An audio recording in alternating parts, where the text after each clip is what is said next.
Hello friends, welcome to my channel. आज आपण जसं शोल्डरचे माप कसे काढायचे, कटोरीचे माप कसे काढायचे हे बघितलेलं आहे. तर आपण आता हा मोंढ्याचे माप कसे काढायचे आहे ते आज आपण बघणार आहोत. खूप सोप्या पद्धतीने तुम्हाला हे मोंढ्याचे माप कशी घ्यायचे आहे ते मी तुम्हाला सांगणार आहे.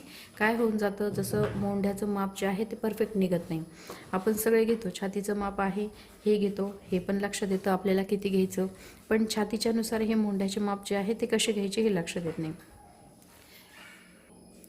आता हे मोंढ्याचं माप कसं होतं, छातीचे माप जर आपण इथे छातीचा चौथा भाग मोजू शकतो. त्यानंतर शोल्डरचे जे माप आहे इथपासून इथपर्यंत मोजले तर शोल्डरचं माप निघतं. इथे आपण गळ्याचे माप काढू शकतो, इथे आपण कटोरीचे माप घेऊ शकतो, इथे आपण कमरचं माप घेऊ शकतो. इथे जे आहे इथे आपण स्लीवचे माप काढू शकतो, इथून इथपर्यंत स्लीवचं माप काय आहे, इथे बॉटम काय आहे. अशा पद्धतीने आपण ही सगळी मापं काढू शकतो. पण आपल्याला हे मोंढ्याचं माप कधी कधी लक्षात येत नाही की बाबा आता हे जर मोंढ्याचे माप घेतलं किंवा जास्त मोंढा असला तो बी खराब वाटतो, तेही व्यवस्थित फिटिंग दिसत नाही. आणि जर कमी मोंढा असला तर तो पण टाईट होतो. तर आपल्याला याची मापं कशी काढायची हे आपल्याला व्यवस्थित बघायचं आहे. आता हे बघा, मोंढ्याची मापं काढण्याची खूप सोपी पद्धत मी तुम्हाला शिकवणार आहे. आता हे बघा, ज्यावेळेस आपण हे मोंढ्याचे माप काढतो तर त्याला काय करायचं, आता पहिले तर आपण ब्लाऊजची उंची मोजून घ्यायची. आता ब्लाऊजची उंची ही आपण नेहमी पाठीमागच्या साईडने मोजत असतो. आता अशा पद्धतीने आपल्याला ही ब्लाऊजची उंची मोजायची आहे. आता ही आपण ब्लाऊजची पहिले पूर्ण उंची मोजून घेऊ. आता ही ब्लाऊजची आपली पूर्ण उंची येते 12.5 इंच. आता 12.5 इंच जर आपली उंची येते त्यामध्ये आपण 13.5 इंच म्हणजे 1 इंच आपण एक्स्ट्रा घेत असतो. आता याची पूर्ण उंची तयार उंची आहे 12.5 इंच, त्यामध्ये आपल्याला 1 इंच मिळवायचं असतं. आता ज्यावेळेस आपण 1 इंच मिळवतो त्यावेळेस आपल्याला काय करायचं, हे जे मापं असतात म्हणजे हा जो मोंढा काढायचा आहे आपल्याला, तर हा कशा पद्धतीने काढायचा. आता इथे काय करायचं, ही बाही जॉईंट केलेली आहे म्हणून थोडंसं क्वार्टर इंच जेवढं शिलाईमध्ये गेलं ते पण पकडायचं आणि इथे जेवढं शिलाईमध्ये गेलं ते पण पकडायचं. म्हणजे आता इथे आपल्याला 8 इंच येतं. आता इथे 8 इंच हे जे मार्किंग आहे हे आपलं 8 इंचच येतं. आता आपली उंची किती आहे 13.5 इंच. आता हे जे 8 इंचाचं जेव्हा आपलं मार्किंग निघतं आणि 1 2 3 4 5 आणि अर्धा इंच वरती म्हणजे 5.5, हा मोंढा आपला किती निघालेला आहे 5.5 इंच. तर अशा पद्धतीने आपण किती मोठं माप असो आणि किती छोटं माप असो, आपण ब्लाऊजच्या याच्यावरती जर मोंढा काढायचा असेल तर अशा पद्धतीने जर मोंढ्याचे माप जर काढले तर तुमचा ब्लाऊजची फिटिंग पण बरोबर येईल आणि हे मोंढा जो आहे ते पण माप व्यवस्थित येईल.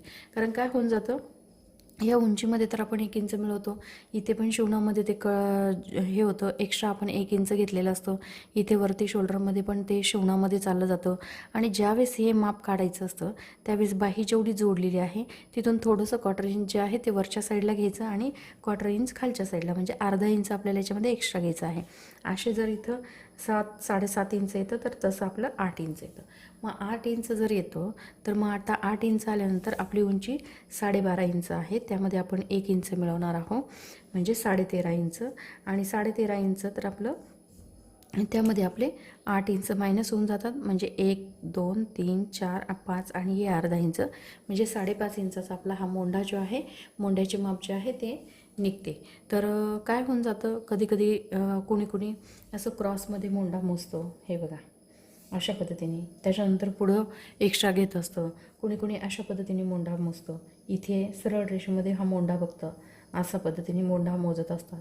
तर प्रत्येकाची कटिंग वेगवेगळी असते, प्रत्येकाची मापे घेण्याची पद्धत वेगवेगळी असते. पण काय करायचं असतं, ज्यावेळेस आपण ज्या पद्धतीने कटिंग करतो किंवा माझ्या पद्धतीने तुम्ही कटिंग केली ती माझ्या पद्धतीनेच मोंढ्याचे जर माप काढले तर तुमचा ब्लाऊज परफेक्ट येईल. काय होऊन जातं, काही जसे नवीन शिवणारे असतात, खूप सारे व्हिडिओ बघतात आणि त्यामध्ये मोंढ्याचं माप एका याला बघतात किंवा छातीचे माप कशा पद्धतीने घ्यायचे, कोणाचे 1.5 इंच असतं, कोणाचं 2 इंच असतं. आणि प्रत्येकाची पद्धत जी आहे ती वेगवेगळी असते आणि नंतर त्या मिक्स जर केल्या तर त्यामध्ये ब्लाऊज हा जो आहे आपला चुकून जातो.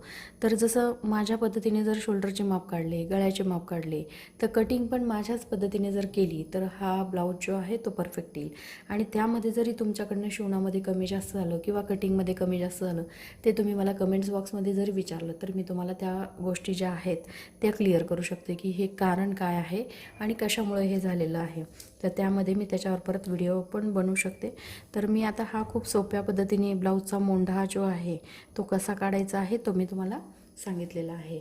तर तुम्हाला माझा व्हिडिओ आवडला असेल तर माझ्या व्हिडिओला लाईक करा, शेअर करा आणि आमच्या चॅनलला सबस्क्राईब करा. Thank you for watching this video.